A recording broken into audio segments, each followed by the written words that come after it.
If your YouTube videos sound quiet, harsh, or inconsistent, this is why. Let me show you how to fix it properly in DaVinci Resolve. Even with great visuals, bad audio makes people click away fast. In this video, you will learn how to check and adjust loudness levels measured in LUFS, so your videos sound right on YouTube every time.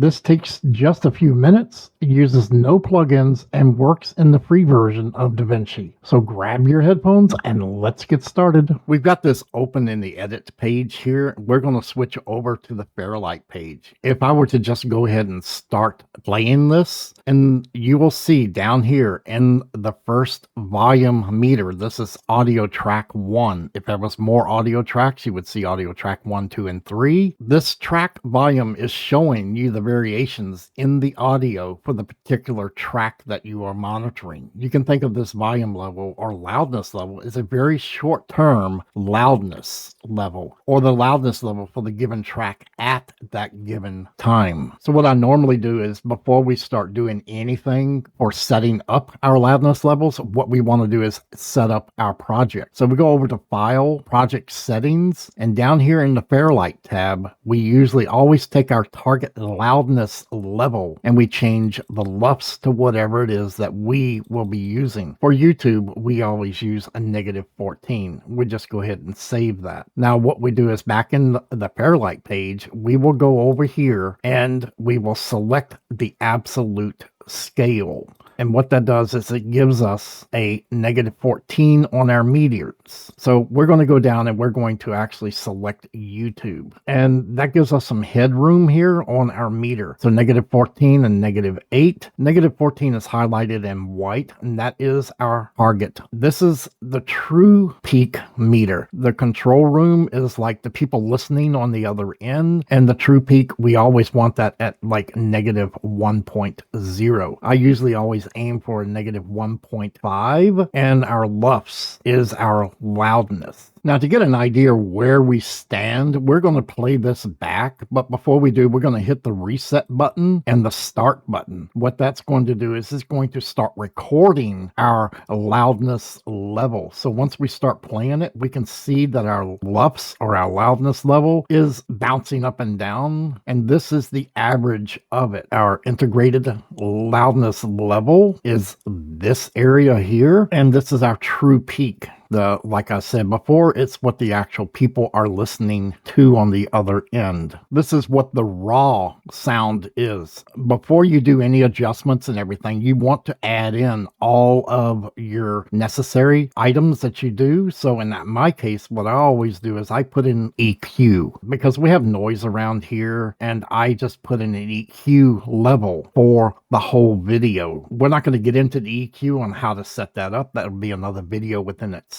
We also now just go back and we hit the reset and we start and we play the video again. And that gives us basically the same exact settings that we had before, but we want to always adjust and get our final product out to the audience with all of our presets and EQs and dynamics. Everything that we add into Fairlight, we want that to be included in our final results. There is also a different way of doing this, and we will show you a little bit later the quicker, more simpler way to do it. But now this is how it's going to look. So now, as you can see, our true peak is still +1, and we want it to be a -1.5. So what we need to do is we need to subtract from that about a 2.4. So you can drop the main bus level down about 2.4, and if you're not comfortable with getting the exact resolution you want there, we can always go over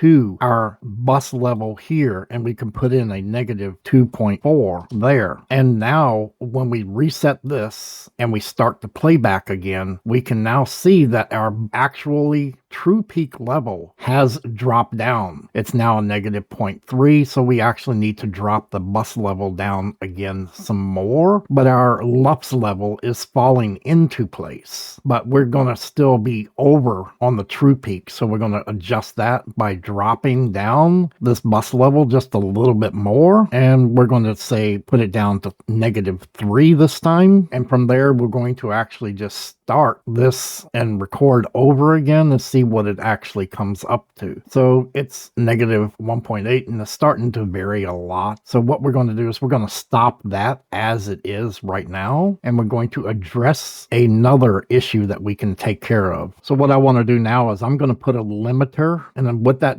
actually will be is we're going over to the dynamics. If you have any VSTs in here, they're going to show up. So if you don't have VSTs, when you click on the dynamics, it's going to automatically dump you into this selection menu. If you have VSTs, you will have a selection between Fairlight or the VST. In our case, we're going to the Fairlight limiter, and that will bring up our limiter here. So right now our limiter is set at default, and we want to actually make this the peak that we actually want. So we'd actually want a negative 1.5.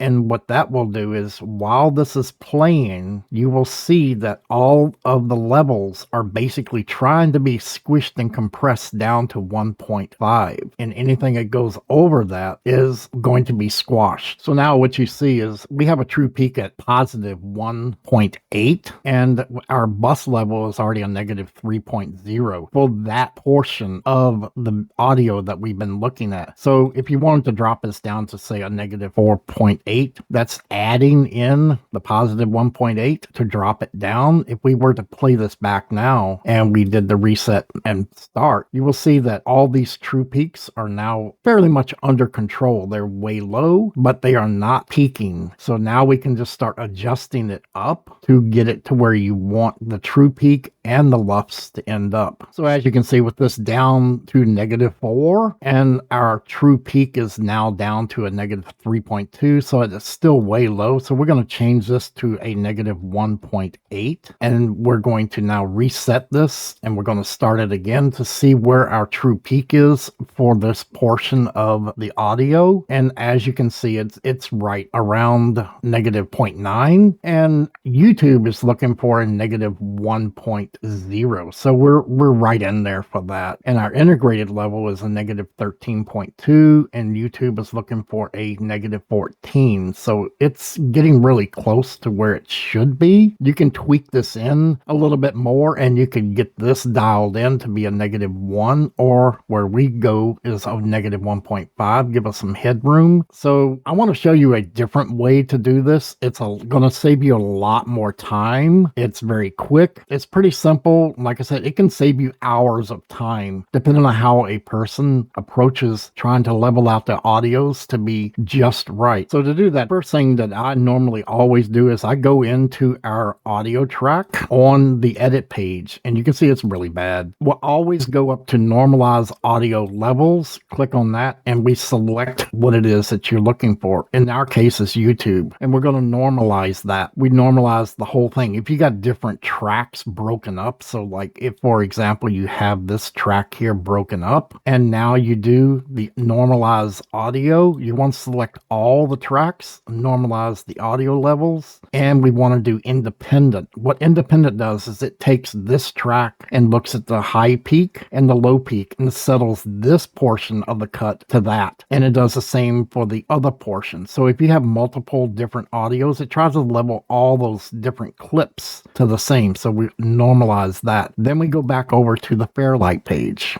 So once you're back over in the Fairlight page, you're going to hit this reset and then start the recording again and play this back. And now you can see that the true peak is way down. The integrated loudness or LUFS is also down. There's going to be high peaks in here. And as soon as it hits this high peak, it analyzes that and gives you a higher control room or your true peak. So we've still got work to do here, and we can do that exactly the way we did before, or we can do another quicker way, which I'll show you in just a second. So like I said before, if you have this true peak of negative 2.7 and you want about a 2.5 or a 1.5, so we're going to actually add to this, say a 1 for now. You can do that by adjusting the slider here. So whatever you adjust the slider, you see that this number will change up at the top, as well as the number over here on the meter will also change on the audio track. track. I can never really get this slider to work very well, so I usually always end up adding my numbers here, which automatically adjusts the slider. So if you're having problems dialing it in 100% here, remember always you can use the slider on the bus track as well as the audio track. The audio track slider will basically work the LUFS, and this will work true peak, but they do work hand in hand. Remember that. Now when we change this to a positive 2.5 and we play this back after we do the reset and pause, we will now see what the actual true peak is for this portion of the audio. And as you can see, it's still a little bit high on the true peak. It's negative 0.1, 0.4 right now and 15 on the LUFS. So this actually is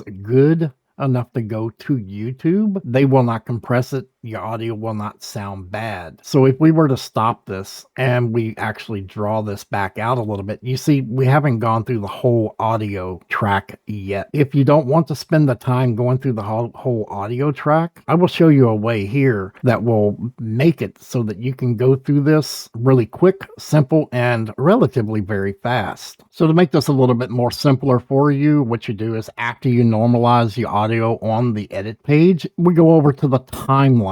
And in the timeline, we're going to go down to audio. Here in the audio, we're going to bounce mix to track. From here, we're going to take this and we're going to go to a new track. So we're taking bus 1 to a new track and we're going to say okay. What that does is it's going to start rendering the complete audio for that whole video that you have, and it puts it all on a new track, which is track 2. So this is our baseline. We're going to right click and go to clip operations and analyze audio levels. Select where you're going to be adding this to, and we're putting it on YouTube. So we're going to know that YouTube is a -1 and -14. Once you hit analyze, it analyzes the whole clip in that fast. It's not like you have to sit here and listen to the whole clip or play the whole clip to get these values. If you were to play the whole clip, your true peak and LUFS would be the same as what you would see in the meters. Now what I'm going to do is I'm going to delete this track. So I'm just going to make it active and backspace just to delete the thing. I don't need to delete the whole track. Remember, our true peak was about a little bit too low. So we're going to actually add about a 1.3 to this. So at positive 1.3, now we're going to go back up and do the whole thing all over again, which is do the audio, bounce to track. We're going to go to audio track number 2 since it's already an empty track that we just deleted from, and it's going to analyze it, right click and clip operations and analyze audio levels. We're delivering it to YouTube and we're going to analyze it. Now our LUFS is about a -1.8 and a 16 LUFS, our true peak 1.8. So it's a little bit on the high side here. So what we're going to do is we're going to now take and make that to about a 0.5 instead of 0.8. So we're going to close that. We're going to delete our track one more time. We're going to take and we're going to change this number. We'll change this number to about a 1.3. And now when we do the timeline and go to audio, bounce track, we're going to put it on audio track number 2 since it's empty, and we're going to let it analyze it. Now, when we're finished with that, we're going to go to clip operations and analyze audio levels for YouTube. And now we have a 1.5 dBs, which is loudness, and a -16 for LUFS. So our true peak is right where I want it, which is a -1.5. So we're not going to fool with the true peak anymore. We're just going to try to get the loudness or LUFS to a -14.5 or -14. So after you bounce the track the first time, this is where it gets to be easy and quick. What you do is you now go in and you know where the values are. So we're going to delete that second track. We're going to bring up our limiter, and in our limiter we have a value of 1.2 right now. We know it's too high for 1, so we're going to actually increase that to 3.2 on the softness on the input. Leave the other at 1.5. Now what we're going to do is we're going to go back to the timeline. We're going to bounce the track again to audio track number 2 since it's empty. Let it bounce. Now we're going to analyze it to YouTube,